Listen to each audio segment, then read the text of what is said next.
Kalau kita berbicara peranan AI untuk pembangunan nasional, tentunya kita harus merujuk pada RPJMN ya.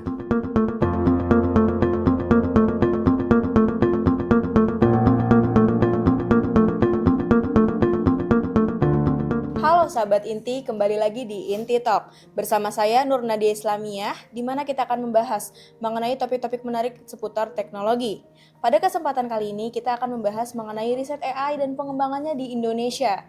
Hari ini sudah hadir bersama narasumber spesial yaitu Bapak Budi Prawara selaku Kepala Organisasi Riset Elektronika dan Informatika dari Badan Riset Inovasi dan Nasional. Baik Bapak, selamat datang Pak. Terima kasih Mbak Nadia, selamat pagi. Baik, sebagai lembaga riset nasional nih Pak, gimana sih Pak BRIN melihat peran strategi AI dalam mendukung pembangunan nasional? Ya, kalau kita berbicara peranan AI untuk pembangunan nasional, tentunya kita harus merujuk pada RPJMN ya. Tahu Mbak Nadia RPJMN? Belum. Rencana Pembangunan Jangka panjang, Jangka Menengah jangka penengah, Nasional. nasional. 5 tahunan ya. Baik. Jadi pemerintahan presiden kita yang baru Pak Prabowo juga sudah memiliki RPJMN 2025 sampai dengan tahun 2029 ya. Di mana di dalamnya ada beberapa bidang prioritas begitu ya. Nah, peranan AI di mana ya tentunya kaitannya nanti dengan prioritas pembangunan nasional. Sebagai contoh, misalkan untuk ada beberapa prioritas pembangunan nasional ya, sebagai contoh di bidang kesehatan, pangan, kemudian ada bidang energi, bidang lingkungan hidup. Nah, jadi di setiap bidang pembangunan nasional tentunya AI dapat berperan ya. Kenapa?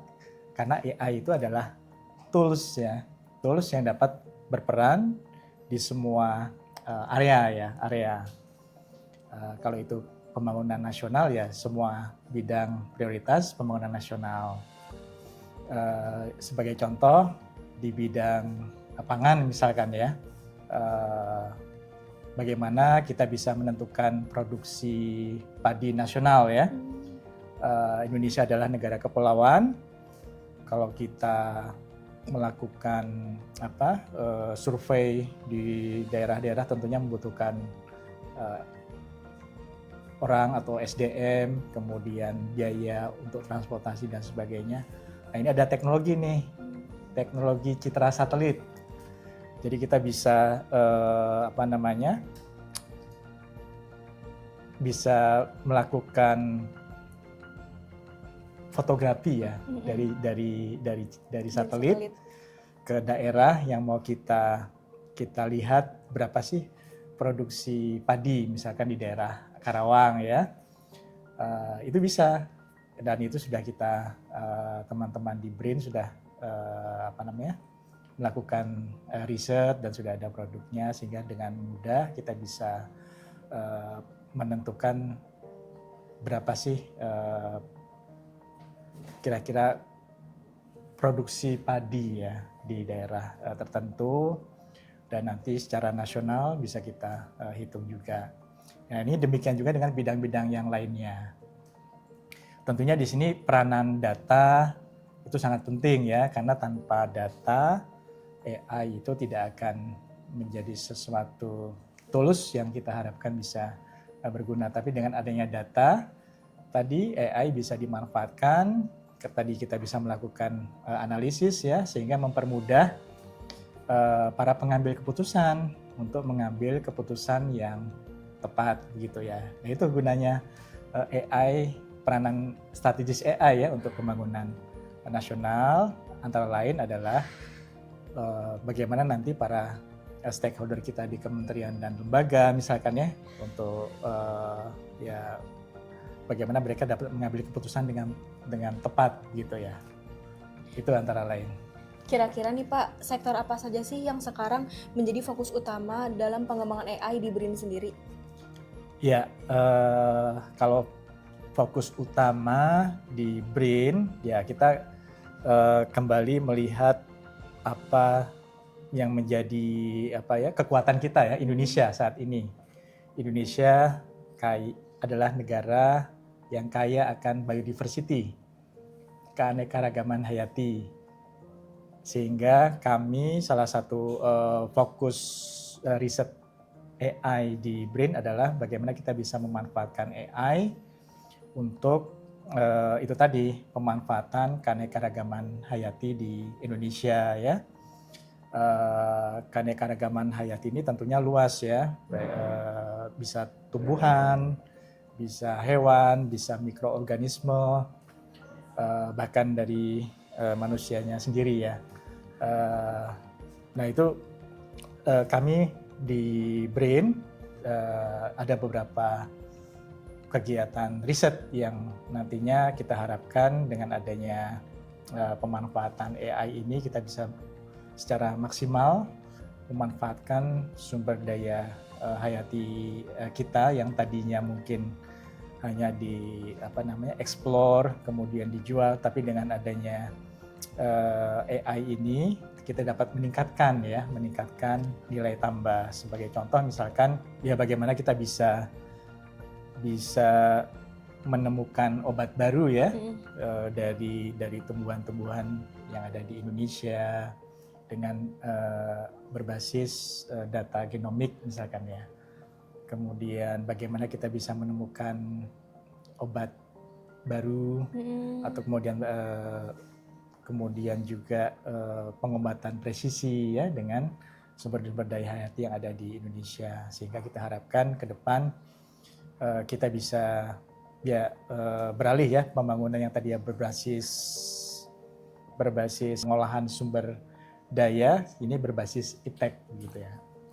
Kemudian yang kedua selain biodiversity, kami juga fokus karena Indonesia ini adalah negara kepulauan ya bagaimana kita bisa memanfaatkan dan juga melakukan observasi, monitoring terhadap wilayah Indonesia ya, terhadap kekayaannya, keamanan dan sebagainya dengan menggunakan data citra.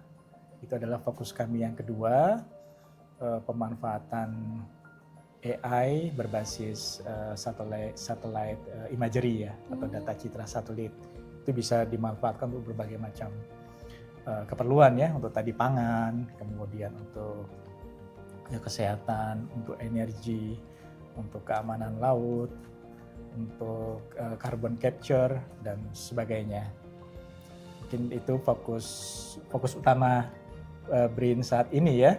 Di samping itu juga tentunya karena kami juga ada 12 OR ya, organisasi riset, mulai dari ilmu bahasa sampai dengan luar angkasa.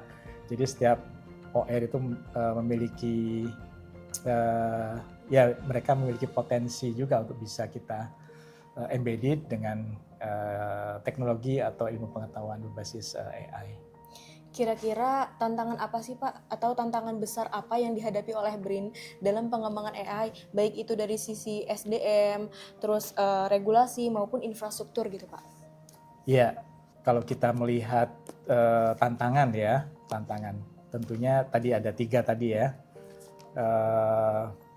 Kalau kita lihat yang paling faktor utama nih apa sih menentukan keberhasilan implementasi atau juga keberhasilan bagaimana kita melakukan inovasi ya sehingga AI itu dapat bermanfaat ada di SDM. Mbak Nadia, tanpa SDM yang unggul kita tidak bisa melakukan apa-apa. Mbak Nadia punya infrastruktur yang bagus, punya uang, tapi kalau nggak punya SDM yang unggul kan nggak bisa berbuat apa-apa. Jadi SDM itu di BRIN kalau kita kapitalisasi itu nilainya hampir 70% dibandingkan dengan tadi infrastruktur, kemudian anggaran, regulasi dan sebagainya. Jadi kami mendorong bagaimana supaya para periset di BRIN ini bisa mempositioningkan ya riset-risetnya dengan apa yang sedang dilakukan juga oleh para periset yang ada di luar gitu ya, dengan ya tentunya dengan menjalin kolaborasi ya dengan pihak luar, kemudian ya bagaimana kita bisa melakukan aktivitas riset yang terkini, apalagi AI ini kan perkembangannya sangat cepat ya. Ya bagaimana kita bisa meningkatkan kapasitas SDM riset yang ada di BRIN ya, baik itu melalui upaya supaya